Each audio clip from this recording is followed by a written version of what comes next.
Alright, I'm back at Big Sky. I took yesterday off and had a really nice time up in Bozeman at my friend's house. So stayed there last night and then came down here. It's about 11:30 right now. So I got to do 1 or 2 runs and I have to do a call at 1 with the person I'm helping on the computer, and then come back out here till 5. So I'll just be writing all day. Work on my computer a little bit. Tomorrow is a busy day. I'm going to ride from 10 till 4 and then, or 10 till 3, and then head up to Bozeman to drop my bikes off at my friend's house for the weekend, and that way I don't have to worry about storing them anywhere else. And then I'll go ahead and the lifts aren't running. The lift's running? They moved the entrance.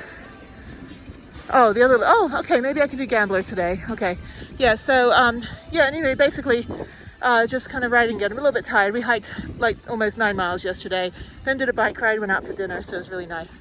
Bozeman's beautiful. Okay, let me see if I can get on one of the lifts. Yep, Gambler's open. The only lift open today is this one, Swift Current. So it's going to be Gambler, Jump Line, Ninja Marmot today. So I'm going to do 2 runs of Gambler, and then that should be enough time to get back to my van to do my computer call at 1. I think it's at 1. I'm on like different time zones, so when the, invitations come in on my Outlook, I'm actually unsure which time zone they're referring to, and they say 1 p.m. But I'm very, very happy to be on Gambler. You have no idea. Ninja Marmot jump lines up here. Oh, it's so exciting. So I'll do this all day today, and then tomorrow, same thing. I'm not doing any more Snake Charmer. I'm just going to do Gambler the whole time. And Ninja Marmot, and then tomorrow's a really busy day, so I'm going to ride till 3 or 4, head back up to Bozeman.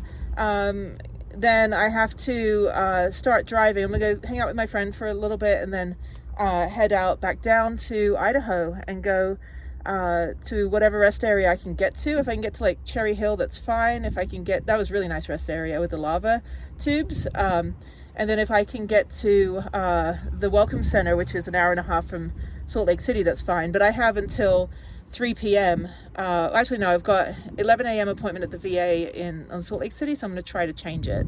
But if I can get into Salt Lake City, I sleep in a little bit and then drive the rest of the way in Salt Lake City, I can always change my appointment. And then I leave for the airport about 4, and then I get on the plane at 5. So yeah, I think I'll get to airport parking at 4 p.m. I'm not going to go too early to the Salt Lake airport. It's not that far to walk through, actually, to get to my gate. But yeah, so it's going to be a busy, long 2 days, then traveling on the red eye, get into Houston at Saturday at 5 a.m., sleep at the airport cell phone lot for an hour just before I drive back, depending on how tired I am. Oh, the water's so pretty. Anyway, and then, this weekend, mommy weekend, and then fly back at 8 a.m. Back to Salt Lake City and get in at 8 p.m., unfortunately, but then just head straight up as far as I can through Idaho. Try to get to at least to Idaho Falls, and then drive up. Tuesday will just be a rest day, so I'll drive up to Bozeman again, hang out with my friend, and then Wednesday morning drive back down. And I've got a week and a half of mountain biking, and probably not mountain bike every day. I think I'll go back and forth to Bozeman, hang out with my friends, and then maybe go do some hikes, maybe do some cold plunges.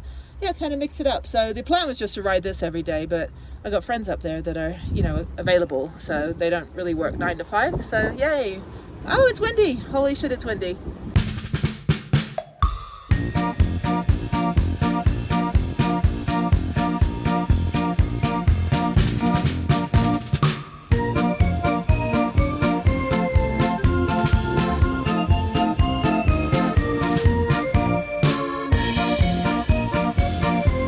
All right, there's the Ninja Marmot jump line. I'll do that a little bit later. Now my call at 1 was cancelled, so now it's like 1:10. So I'm back on the lift, so that's good. I get 4 more hours. So I'll do 5 hours of rides today, which was good. I don't know if I can do 4 hours though, but I think it's good. Gambler is longer. It's about a 12 to 18 minute run, depending if I do the Gambler jump line, it's 12 minutes. If I do the full Gambler, it's about 15, maybe 18. It is longer, but yeah, this is the Ninja Marmot. I'll do that tomorrow, I think. So the call's been moved to, I have an 8 o'clock and a 9 o'clock, and then I can come here at 10 and just ride all day until 4, and then head up to Bozeman. Then I have to drive back down. I'm going to miss it for the weekend. It's going to snow on Sunday, so we'll see how Tuesday, or actually I'll be back Wednesday. So yeah, we'll see how Wednesday is. But yeah, I think when I get in early on Tuesday morning. I think I'll probably just hang out at my friend's house and then come back here. But yeah, this is Ninja Marmot. I want to do it again. Maybe I'll do that later this afternoon, right before the end, when I'm too tired to care about fear. So I put my GoPro on because I'm going to get some footage of Gambler. I didn't film anything on Snake Charmer. I figured I'll just do that. I'll do it today, but they're not running that lift, so that's fine. So yeah, so I'm going to go do some, just film like the run, like once or so, and then got all 3 batteries.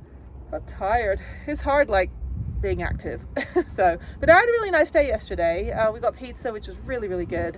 I don't really film much when I'm with friends, you know, because this is just kind of the solo channel. But the hike was really, really nice.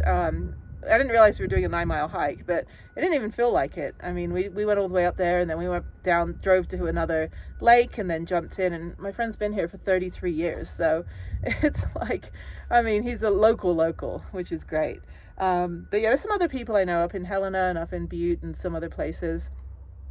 But yeah, a lot of the van lifers from Schoolypalooza heading up to Glacier, and then some are going to Canada. I think I do want to try to get up to Banff this summer. But yeah, this is amazing. Like, just spending the whole time here and then just flying home to Houston. I'm not looking forward to getting back. I think they're out of electricity again. There's some storms and stuff, but it's going to rain. I think it'll rain when I'm gone. I don't know. I'm kind of over Houston. It's just too hot and humid. Anyway, so let me get up to the top. This lift takes about 15 minutes. And then it's about 15-minute runs. So I do about 2 runs an hour, which is good. Not like, you know, the other one where I was doing 15 runs for like 7 hours. So that's about right, actually. Yeah, 2 runs an hour. Yeah, it's about that. Anyway, okay, cool. Yeah, they put the big sky sign back up there. So I need to get a picture of that too, because I got one 3 years ago, and so I need to get another one. Good morning. This is day 5 of 7. Wait, Saturday, Sunday, Monday, Wednesday, Thursday, day 5. And now I'm going to ride for the next 4.5 hours at about 3 o'clock, I think. Yeah, so it's 10:30. I'll ride till 3, and then I'll head up to Bozeman, which is about 45 minutes away, and go take a shower, hang out with my friend for a few hours, and then I've got about a 3-hour drive. I think if I leave by 6 or 7, then at least if I get to the rest area by midnight, I'll be fine. I don't like driving so much at night in this area, but I'll get out of this area. It gets dark at like 10:30, which is nice. And then I'll go to the rest area in Idaho, the Blackfoot, which will be across the freeway from where I was last time in Idaho Falls. And then I'll have a 3-hour drive tomorrow morning, super early, down to Salt Lake City. And then I'm flying out at 8 p.m. So everything's all set up for my weekend at home. And yeah, eating all the food in my fridge, that's good. And just going up here, it's beautiful. I think I'm gonna try Ninja Marmot if it's open. I'll do that today at some point. I think I'm just gonna do Gambler. Again, if somebody's tailgating me, I'm not moving out of the way until it's safe for me. I'm not gonna get run off the trail again. If she wants to scream at me the whole time, that's fine. I've got my GoPro, I just put it on the back of me. Just film behind, which is okay. So yeah. But yeah, if people like, you know, do that again, it's like, dude, like you just have to, if you have to wait the whole way behind somebody, then you have to wait. You can stop for like a minute or two. If you want to go fast, you can have a buffer, make a space cushion and then go, not tailgate somebody and try to, because I'm not moving. I'm not going to move out of your way because it's dangerous. And I'm not going to, you know, stop my momentum and cadence just because you're impatient. That's not how this works. And so it's not even the rule. You have to yield to the person in front of you. You can't just overtake them and cause them injury.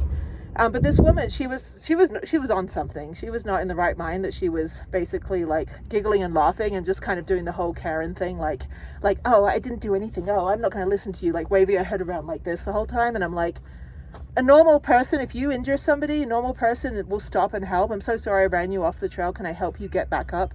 Not giggle, laugh, and keep going like some stupid cow. Anyway, they didn't handle it immediately, like professionally, but once I made it a point that, like, first of all, she broke the rules. I didn't break any rules. I don't break any rules when I'm here. Like, that's not my thing.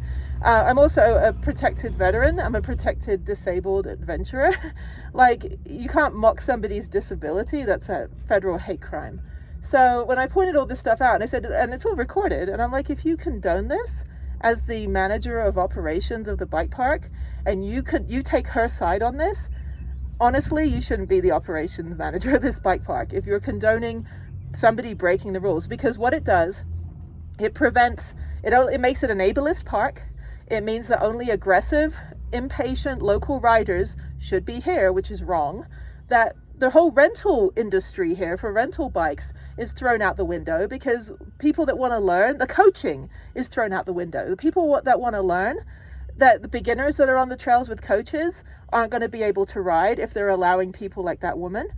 People that want to get rental bikes that maybe don't ride all the time, and they're on a different kind of bike because they're getting a rental and they're maybe a little slower. And I wasn't even slow. He goes, "Oh, you're slow." I'm like, "I'm not slow, actually. I'm pretty fast. I'm an advanced rider."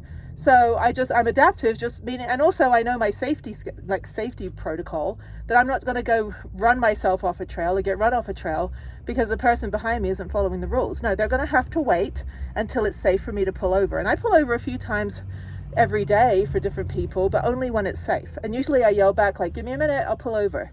But this woman, she just didn't care. She just shoved right past me. And then she even told the guy, "Well, I tried to get past her. I did get past her. It's not my problem if she got ran off the trail." I'm like, none of that is okay. She should not be riding here. Aggressive riders do not belong on the slopes. Ableist riders do not belong on the slopes. Like hate crime riders, racist, anti-gay, like whatever. Like if you go on here with a bunch of anger at the world, you do not belong on these slopes. This is not the place to be doing that. This is for everybody. That's why I run my nonprofit, which is right here. I run my nonprofit specifically to make it accessible to all. Now, my only accommodation is they have to lift the bike onto the lift. After that, everything else is fine. My legs work fine. I can ride like crazy, like not crazy as in insane, but I could ride like have fun, and ride safe. But if they don't help me with my bike, I don't get to participate. But Mr. Johnson just made me feel like, for the first time in a very, very long time, made me feel like an invalid. Like invalidated my existence because he's like, "Well, I'm slow too." He made it all about him, made it about him as a rider and how he felt about the conversation. I've said, this isn't about you, dude. Like, you're not a doctor either. You don't get to evaluate my medical situation, whether or not I can ride again. And then he didn't let me ride the last ride I wanted to do. I said, "Great, so I'm gonna go back to the van upset because you treated me like a freaking invalid." And I told him, I said, "How dare you invalidate my ability? This is for everybody. I know my capabilities. I know how I can ride based on what my body can do. And I know how I ride as a safety rider. Okay, but you don't get to tell somebody what their disability is. You don't get to tell somebody how their body is working if you're not my medical doctor. If you don't work in the Houston VA, you don't get to tell me how my body works. You don't get to tell me whether I'm capable of riding. Okay, what you need to do is tell that woman not to get on the slope because she ran me off the trail." Same thing happened in Killington. And I told him, I said, in Killington, actually one of the bike patrol guys was from New Hampshire. I said, "See, like Killington, he knows Killington. And when that guy burned up my tire and burned up a bunch of other tires and was flipping everybody off and swearing and everything at the bottom with the bike park patrol, they immediately pulled his pass and kicked him out because he was high, drunk, stoned, whatever." And there's people on here that are on stuff. I guarantee you, I see people vaping, see people drinking, and they do nothing about it. Okay, and it's dangerous for everyone, people like me, for the kids, for everybody that just wants to ride, if you've got some drunk, high, impatient, angry rider behind you. And I was on here, sorry, my arm's hurting. I was on here with the coaches, there were 3 coaches talking, and they're talking about their enduro races and like race circuit and stuff, and how crazy some of those riders are, and how angry as personality. And I'm like, man, I get it, you want to be Red Bull Rampage, but this is not the place to be doing it. Like, you could seriously injure or even kill somebody. Like, somebody could break their neck and get paralyzed, and it happens every year. People get severely injured. My nonprofit helps people like that get back on the trails in adaptive equipment or in modified ways, or, or try other activities if they can't do the mountain biking because the trails are too narrow, for an adaptive bike. But I don't want people to get injured. The last thing I want is for anybody to get injured. So, but if you do get injured and you want to get back on, I'll help you. But I'm not encouraging you to become my client base. I don't want anyone to get injured. I don't want anyone to lose a leg or get paralyzed. But if you do, I'll help you get back on. But I'm not saying that it's okay for somebody else to put you in danger. But it was pretty terrifying. And the fact that I felt like I was criminalized for reporting it sets a horrific precedent. It means that people that report being injured by others aren't going to be allowed to ride. If you're the reporter, you're the victim, you're the person that, was perpetrated, not the perpetrator, then Mr. Johnson's going to be like, "Sorry, it's best if both of you leave." That is not how you handle it. She leaves, I stay. I'm not the one that did anything to her. I was doing everything correctly and following the rules, but then I get punished? How is that even normal? So I wrote this very strongly worded email, got a bunch of links and everything, videos and all that stuff. And, you know, I just watched, you know, Jeff die from a motorcycle crash because he went off a cliff. He lost control and went off a cliff. I don't want to have somebody cause me to lose control, and next thing I know, I'm in the ICU. You know, I got a kid, I have a life, and I'm not ready to go yet. So how dare anybody invalidate my ability just because I'm adaptive? Doesn't mean I'm an invalid. Doesn't mean I'm slower than anybody else. It doesn't mean that I'm incapable of riding or that I'm the one. Oh, and then he's like, well, you could have just fallen on your own. I said, how dare you? How dare you not believe me? This woman ran me off. She even admitted to running me off. And he still said, well, you know, it could happen to anybody. And he kept using all these like virtue signaling, hypothetical BS situations. He's like, well, the mountain bike park is dangerous. I said, the mountain bike park is physics. Okay, what is dangerous is when you allow people like her to do what she did. That's when it becomes dangerous, when people don't ride responsibly, or when the terrain is dangerous and they still allow people up there. There's all these factors, but I am not the danger to the park. I'm the responsible rider in this entire scenario. That woman was riding aggressive. She was complaining that she was behind me for a while. Great, you have to wait. There was nowhere for me to pull over, screaming at me, shoving past me, knocking me down, laughing at me, mocking my disability. You don't belong on the mountain. And if they let her on again, I said, look, I've got my GoPro. If she does it again, you're kicking her out. And because it's assault. At that point, when you physically hurt anybody else, it's assault. When you physically, intentionally ram somebody off a trail because you're impatient, okay, it's assault. And so I called the police and I said, what can I do? They said, yeah, if she touches you, hurts you, press charges. I'm like, I don't mess around. I want to send people here that have PTSD, that have trauma, that have, you know, disabilities, that have amputations. And nature is healing. This is their outlet. I want to send people here and know that if an aggressive, able-bodied rider does something to them, that they have a recourse to be protected. Not that everybody is told to leave. That's not the way to handle it. So I got to find out who's above Mr. Johnson and send everything to them. But as of right now, he was incredibly ableist, and he was basically blaming he goes, well, I think everybody's at fault. No, I was doing the right thing. I was riding responsibly, you know, and if there's somebody in front of me, then I either leave a space cushion, or I wait behind them, or if they're able to pull over, that's fine. But most of the time I just stop and wait for like 5 minutes so I can continue on at my pace. But I don't tailgate people, I don't burn up tires, and I don't hurt people. But she did. She injured me, and now I've got this big old gash on my arm. It's not pleasant. So, and there was no first aid kit. Not a single person had a first aid kit out there, which is a massive issue. Not even no antiseptic, nothing. Anyway, so I'm at the top now, so let me go ride, and that's it. I think they're stuck.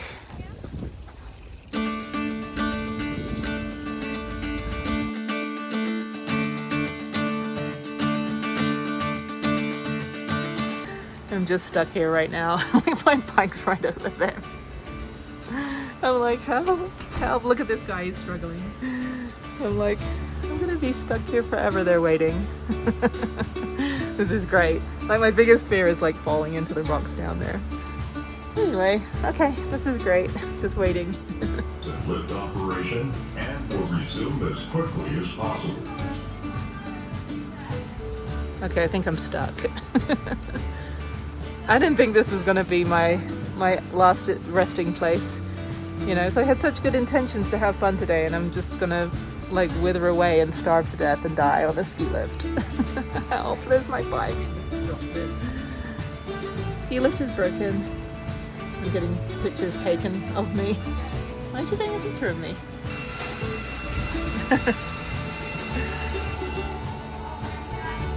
Okay, we're moving. We're moving. Help me! Okay, at least the bike's off, so I don't have to deal with that.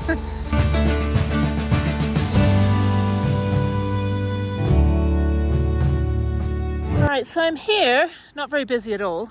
Ramcharge is open, but Swift Current doesn't even have any chairs on it. What the hell's happening? Where did they all go? That's weird. I'll have to ask what's going on. Anyway, yeah, because there's some other trails over there, but no other lift is open. That's hiking trails. Let's go over here and look at the map. These trails are under construction. So Swift Current is that one. So that's Tango. I don't know Tango. I should try Tango if I can get to it. No, that's Swift Current, never mind. Yeah, so Tango's one over there that I've never done. Lost Waltz. Yeah, so that's whatever. Okay. And then Ram Charger, we have Joker Lips, which is a flow, and that goes on to Happy Hooves. I might try Joker Lips today. Oh no, I've done it. Yeah, sorry. My mind is mush right now. I have done Joker Lips, and that's fine. I can do that as well. It's not busy. And then Snake Charmer, Mountain to Meadow. You do Mountain Climb. It's 21 kilometers.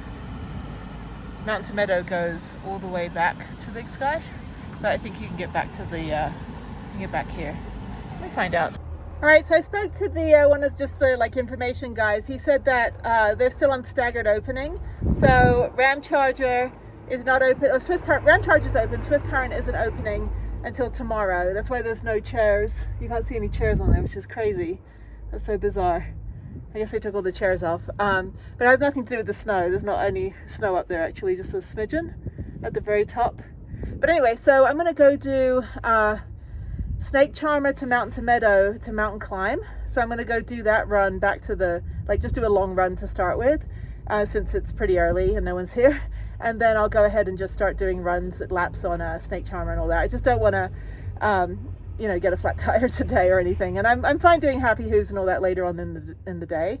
But yeah, I'm just gonna run laps, probably ride now till, let's see, it's almost 11. So I'll probably ride till 4 and then I have to get on my computer. So yeah, I had a good, I guess 5 days off. Last time I was here was Thursday morning. Now it's Wednesday. So Friday I was home, Friday I was traveling, Saturday home, Sunday home, Monday traveling, Tuesday hanging out with my friend, and then Wednesday back here. So yeah, like I say, it's good. My friends are cool and they're like, okay, you go do you, I'll do me. So all right, I'm at Mountain to Meadow. I should be able to get onto Mountain Climb. So it says no lift access beyond this point, but there is. That's only if you go all the way into town. So let me try it. Hopefully I'm not going to end up at the bottom of the mountain, but we'll see. We'll see where I end up. Well, that was quick. There's Mountain Meadows. This should go up to Mountain Climb. So let's go this way.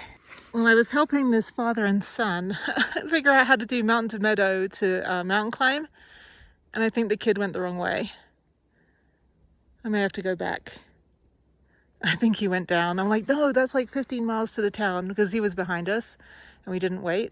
Oh, let me go back. Okay, I hear someone yelling. I see his bike back there. Hello?